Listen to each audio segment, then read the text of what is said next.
Je pense que la non seulement dénonciation, mais je dirais presque désobéissance au traité européen, j'entends par là faire comme s'il n'existait pas, est un préalable absolu à toute politique progressiste.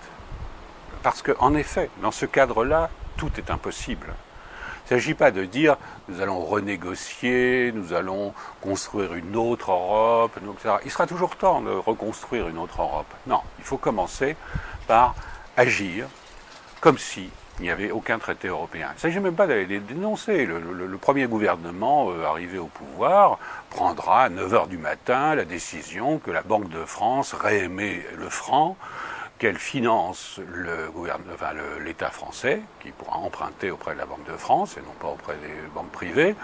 Et cette décision sera prise à 9h. À 9h01, la bourse ouvrira et les valeurs françaises s'effondreront de 40%, ce qui, personnellement, me paraît une excellente nouvelle. Donc, parce que je rappelle que la bourse ne sert pas du tout à financer les entreprises. En aucune façon.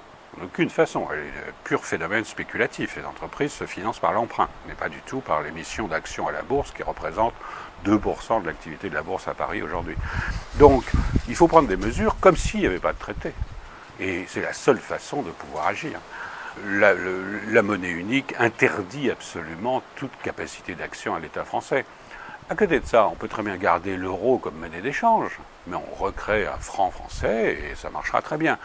Quand on me dit mais tu plaisantes, il ne peut pas y avoir deux monnaies, j'incite les gens à prendre le train et à aller vivre quelques heures à Genève. Vous allez à Genève, où vous payez en francs suisses ou en euros comme vous voulez. C'est-à-dire que le garçon de café vous dit « vous me devez 3 francs », ce qui évidemment lui dit 3 francs, vous lui mettez un billet de 5 euros, il vous rend 2 francs suisses, mais sans discuter une seconde. Hein. Donc ça se passe très bien.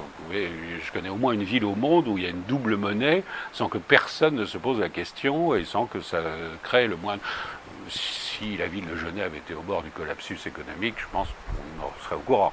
Bon, donc il n'y a aucune difficulté à avoir deux monnaies simultanées.